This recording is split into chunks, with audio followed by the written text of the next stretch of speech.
WB excise constable 7th pay commission অনুযায়ী salary কত হবে ডিটেলসে দেখাবো, কারণ 7th পে কমিশন ঘোষণা হয়েছে, আজ হোক কাল হোক লাগু কিন্তু হবেই।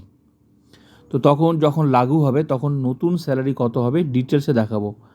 আর এই মুহূর্তে যারা চাকরি পাবে, নতুন চাকরিতে বেতন কত, মানে গ্রস স্যালারি কত, ইন হ্যান্ড স্যালারি কত, দুটো স্যালারি দেখাবো এখানে। একটা যারা আবগারি পুলিশে চাকরি পাবে জয়নিং স্যালারি কত, আর এই স্যালারিটাই যখন 7th পে কমিশন লাগু হবে তখন কত পরিমাণ বাড়বে, নিউ স্যালারি কি ডিটেলসে দেখাবো। তো দুটো স্যালারি তোমরা দেখে নাও। তো এটা 7th পে কমিশনের স্যালারি, আমি পরে দেখাচ্ছি। তো এখন যারা চাকরি পাবে এই স্যালারিটাই তো 7th পে কমিশন লাগু হলে কী পরিমাণ বাড়বে, তো তার জন্য এই মুহূর্তে যে স্যালারি সেটা আগে দেখতে হবে, তাহলে 7th পে কমিশনের স্যালারিটা বুঝতে সুবিধা হবে। ঠিক আছে, তো তোমরা এখন যারা চাকরি পাবে চাকরির শুরুতে বেতন কত, তারপর 7th পে কমিশন, কারণ আজও কালও কিন্তু মানে ঘোষণা যখন হয়েছে লাগু হবে, কারণ এই মুহূর্তে যে স্যালারিটা চলছে সেটা কিন্তু 6th পে কমিশন 2019 রোপা অনুযায়ী, এটার ভ্যালিডিটি শেষ হয়ে গেছে, লাগু হবেই। ঠিক আছে, এবার খুব তাড়াতাড়ি হবে। তো এখনকার স্যালারিটা যখন 7th পে কমিশন লাগু হবে তখন কত হবে সেটাও আমি দেখাবো। তো এই মুহূর্তে স্যালারিটা তোমরা দেখে নাও। তো চাকরির শুরুতে বেসিক পে পাবে 22,700 টাকা, ডিএ 18%, 4% বেড়েছে, এখনও জিও বার হয়নি তাই ওটা আমি ধরিনি। ঠিক আছে, আমি 18%ই দেখাচ্ছি। তো ডিয়ারনেস অ্যালাউন্স 18% হচ্ছে বেসিকের ডিএ, 4,086 টাকা। এইচআরএ হাউস রেন্ট অ্যালাউন্স 12% বেসিকের, 2,724 টাকা। এমএ পাবে মেডিকেল অ্যালাউন্স 500 টাকা, রেশন অ্যালাউন্স বাবদ পাবে 900 টাকা। এগুলোই পাবে তোমরা চাকরির শুরুতে। ঠিক আছে, তো সব কিছু মিলে এই মুহূর্তে যে স্যালারিটা হচ্ছে সেটা গ্রস স্যালারি 30,910 টাকা। কিন্তু এই পুরো টাকাটা তোমরা পাবে না, এখান থেকে কিছুটা টাকা ডিডাকশন হবে, সার্ভিস চার্জ প্রিট্যাক্স কাটবে। তো কেটে ছেটে যে টাকাটা পাওয়া যাচ্ছে চাকরির শুরুতে সেটা পাচ্ছে তোমরা 30,760 টাকা। এটা হচ্ছে ইন হ্যান্ড স্যালারি। কিন্তু তারপর আসবে একটা জিপিএফের ব্যাপার, জিপিএফ ডিডাকশন, কিন্তু এটা শুরুতেই কাটে না, চাকরির 1 বছর পর এটা নতুন শুরু হয় কাটা। জিপিএফটা অ্যাকচুয়ালি ওই এলআইসির মতো, এই টাকাটা সরকার নিয়ে নেবে না, এই টাকাটা সুদ সমেত নিজের নামেই জমা থাকবে, কিন্তু এলআইসির মতো আর কি, ভবিষ্যতে এটা সুদ সমেত টাকাটা রিটার্ন দেবে। ঠিক আছে, তো সেটা বেসিকের মিনিমাম 6% কাটাতেই হবে, মিনিমাম 6%, বেশিও কাটানো যায়, কেউ 10, 20, 30 যার যেমন সামর্থ্য সে সেভাবে কাটাতে পারে। কিন্তু এটা বেসিকের মানে 1 বছর পর বেসিকের মিনিমাম 6% কাটাতে হবে, যার ইচ্ছা যেমন কাটাতে পারে। তো এই জন্য এই জিপিএফের যে ব্যাপারটা, মানে 1 বছর পর সবার ইন হ্যান্ড স্যালারিটা সমান মিলে না, কারণ কেউ বেশি কাটায় কেউ কম কাটায়, যার যেমন জমানোর ইচ্ছা সে সেভাবে জমাতে পারে। তো বেতন হচ্ছে কী বলে, ডিএ বাড়লে যেমন বেতন বাড়ে, ঠিক তেমনি তোমার কী বলে বেসিক এই যে পেটা আছে চাকরির শুরুতে, এটা আবার 1 বছর হয়ে গেলে এটাও আবার অটোমেটিক বাড়বে, প্রতি বছর 3% হারে ইনক্রিমেন্ট হবে। এটা প্রতি বছর নির্দিষ্ট রুলসে পরিবর্তন হবে, কিন্তু এই যে ডিএর যে ব্যাপারটা রয়েছে এটা কিন্তু যতক্ষণ সরকার না দেবে ততক্ষণ কিন্তু ডিএ বাড়বে না, কিন্তু এটা কিন্তু অটোমেটিক বাড়তে থাকবে বেসিক পেটা প্রতি বছর। তো ক্লিয়ার হয়ে গেল। এবার আসি এই যে এখন যে স্যালারিটা, এই মুহূর্তে তোমরা যে স্যালারিটা দেখছো, এই স্যালারিটাই যখন 7th পে কমিশন লাগু হয়ে যাবে তখন কতটা পরিমাণ বাড়বে, নতুন স্যালারি কী হবে সেটা তোমরা এবার দেখো। 7th পে কমিশন মানে পে কমিশন মানেই হচ্ছে বেসিক স্ট্রাকচার পরিবর্তন, মানে সবার একটা করে বেসিক আছে, তো নতুন রূপে বেতনটা আসবে, নতুন রূপে, এবং নির্দিষ্ট একটা মানে সেট হয়ে আসবে যে বেসিকটা কার কেমন বেসিক, এবং বেসিকটা কীভাবে আসবে সেটাই হচ্ছে আসল বিষয়। তো আমি তোমাদের দেখাচ্ছি 7th পে কমিশনের হিসাবটা বুঝতে হলে এই মুহূর্তে যে 6th পে কমিশন যে চলছে এখন, যে সবাই বেতন পাচ্ছে, এই ব্যাপারটাকে বুঝতে হবে। এটা বুঝে গেলেই 7th পে কমিশন হিসাবটা পরিষ্কার। তো আমি তোমাদের যারা কী বলে ডাব্লিউ এক্সাইসে আবগারি দপ্তরে যারা তোমরা চাকরি পাবে, তোমাদের শুরুতে হচ্ছে বেসিক হচ্ছে কত 22,700, এটা কিন্তু 6th পে কমিশন এখন। তো এই 6th পে কমিশন আগে মানে 5th পে কমিশন থেকে 6th পে কমিশনে, মানে এই যে তোমাদের 22,700 এই যে বেসিকটা আগে কত ছিল, 5th পে কমিশনে কত ছিল, সেটা বুঝলেই তোমরা 7th পে কমিশন যেটা আসবে সেটা পরিষ্কার হয়ে যাবে। দেখো 22,700 তোমাদের ছিল, দেখে নাও তোমরা তোমাদেরটা আগে কত ছিল, মানে 5th পে কমিশন থেকে তো 6th পে কমিশন এসেছে, তোমাদেরটা এবার দেখে নাও। এই দেখো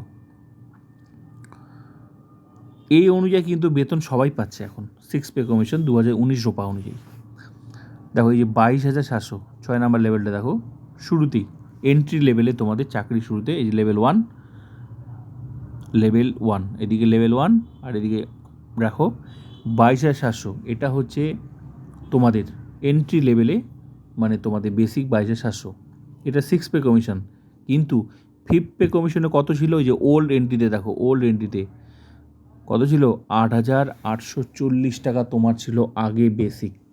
মানে 5th পে কমিশন থেকে যে 6th পে কমিশন এসেছে না, এটা এসেছে 8,840 থেকে 1 লাফে এসেছে তোমার 22,700 টাকা।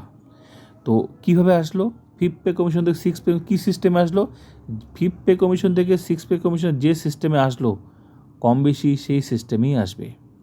তাহলে কীভাবে আসলো, তখন যার যেটা বেসিক ছিল, যার যেরকম বেসিক, কারো বেসিক ছিল এটা, কারো বেসিক ছিল সেভাবে বেড়েছে, যার যেটা বেসিক সেভাবে বেড়েছে। তো তোমাদের বেসিক ছিল 8,840, তো এই 8,840 5th পে কমিশনে এই 8,840 সাথে গুণ করেছিল 2.57 গুণ করেছিল, গুণ মানে পে কমিশন আসা মানে যার যেটা বেসিক আছে সেটার সাথে একটা গুণ করা হবে, গুণ করলে তো এমনি সংখ্যা বেড়ে যাচ্ছে। এই জন্য বলে যে পে কমিশন আসলে প্রচুর পরিমাণ বেতন বেড়ে যায়। তো কিন্তু ওই গুণটা শুধু একজনের ক্ষেত্রে, মানে একজন মানে একটা, মানে শুধু তোমাদের চাকরির ক্ষেত্রে না, যার যেটা বেসিক ছিল সবাই ওই একই গুণটা হয়েছিল 2.57। তো তারপর দেখো 2.57 গুণ করে 1 লাফে এসেছিল তোমাদের 22,700 টাকা। তারপর প্রতি বছর এই যে 3% হারে বাড়ছে। তো যতক্ষণ না 7th পে কমিশন আসবে তোমাদের কিন্তু বেতন কিন্তু এই অনুযায়ী চলবে। শুরুতে তোমরা 22,700 পাবে, আমি যে এখনই বললাম তোমাদের 3% ইনক্রিমেন্ট হবে, বাকিটা রাউন্ড ফিগার।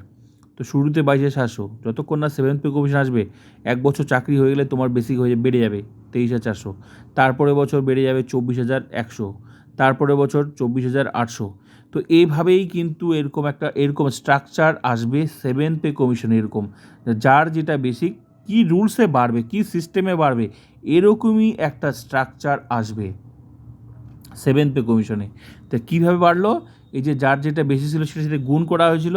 তো গুণটা কত হয়েছিল আমি তোমাদের এবার দেখাচ্ছি, এখানে দেখো গুণটা কত হয়েছিল, এই যে যেটাকে বলা হয় ফিটমেন্ট ফ্যাক্টর 2.57 গুণ করেছিল 2.57। তাহলে ধরে নেওয়া যেতেই পারে 5th থেকে 6 যেমন 2.57 গুণ করেছিল, ধরে নেওয়া যেতে প্রবল সম্ভাবনা রয়েছে 2.57, তার মানে নতুন বেসিক, কারণ 7th পে কমিশনে তো নতুন বেতন হবে না, নতুন বেসিক হবে এক একজনের সবার। এখন যেটা বেসিক আছে এই বেসিক আর থাকবে না, তাই বলে কি কমে যাবে না, যার যেটা বেসিক আছে সেটার সাথে গুণ করা হবে। তাহলে তোমাদের বেসিক কত, 22,700, তা 22,700 তার সাথে গুণ কত সম্ভাবনা রয়েছে, 2.57 সম্ভাবনা রয়েছে। যেহেতু 5th থেকে 6-এ গুণ করেছে 2.57, তাই 2.57 গুণ হলে কত হচ্ছে 58,339 টাকা শুধু বেসিক। কিন্তু বেতন হতে গেলে তো শুধু আর বেসিক দিয়ে হয় না, বেতন হতে গেলে একটা ডিএ লাগে, একটা এইচআরএ লাগে, একটা এমএ লাগে, তারপর রেশন অ্যালাউন্স। তো যদিও পুরোটা সরকার ঠিক করবে কতটা রাখবে, তাহলে তোমরা বুঝতে পারছো। কিন্তু বেতন হতে গেলে তো সব কিছু মিলে একটা গ্রস স্যালারি হয়, তারপর তো সামান্য কিছু কাটে। তো গ্রস স্যালারি মানে তো বুঝেই যাওয়া যাচ্ছে কতটা বেতন বাড়ছে। তাহলে যেখানে বেসিকটা এত হওয়ার সম্ভাবনা রয়েছে, মানে যাই হোক 2.57 গুণ করুক বা এর থেকে বেশি করুক বা এর থেকে একটু কমই করুক, কিন্তু গুণ করলে যে সংখ্যাটা এখানে 22,700টাকে গুণই করবে, যদি গুণ করলে যে বাড়ছে এটা একদম প্রমাণিত, কারণ গুণ করলে তো বাড়বেই।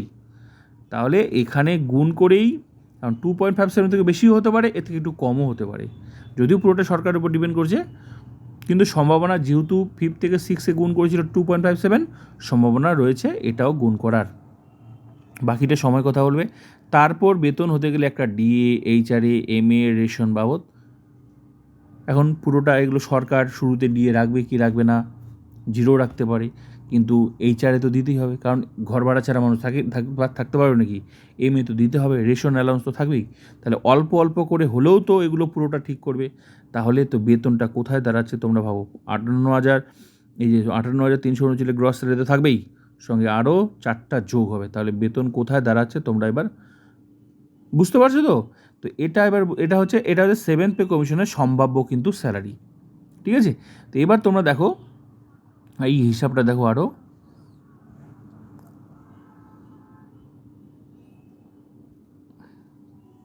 এটা দেখো এটাও কিন্তু এটাও কিন্তু 6th পে কমিশনের হিসাব, এটা বেসিক।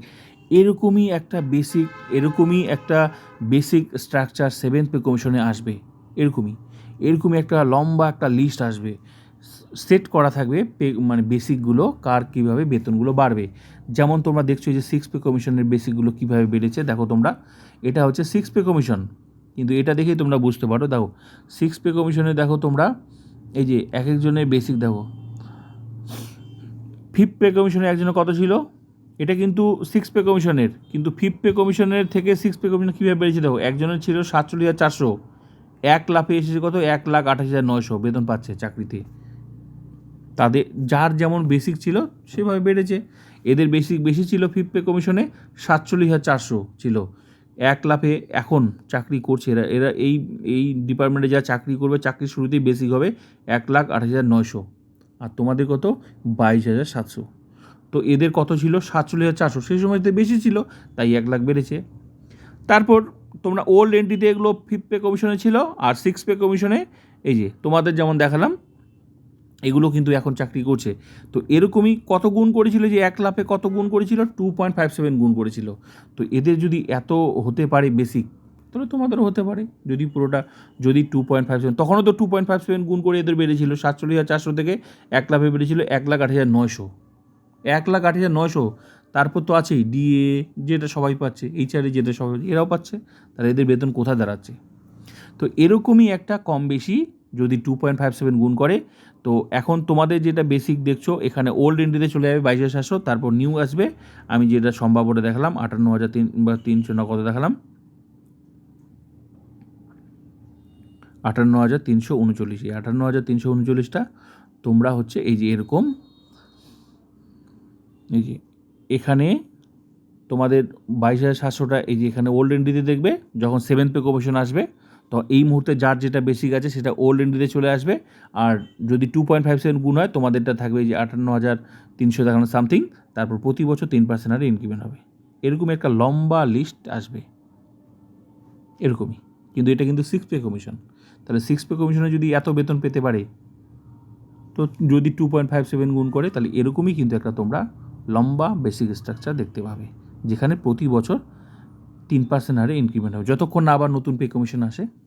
তো ভিডিওটা ভালো লাগলে লাইক করুন, সাবস্ক্রাইব অ্যান্ড শেয়ার। এখন দেখার বিষয় 2.57 গুণ হয় মানে যেটাকে ফিটমেন্ট ফ্যাক্টর, নাকি এর থেকে বেশি হয় না থেকে একটু কম হয়।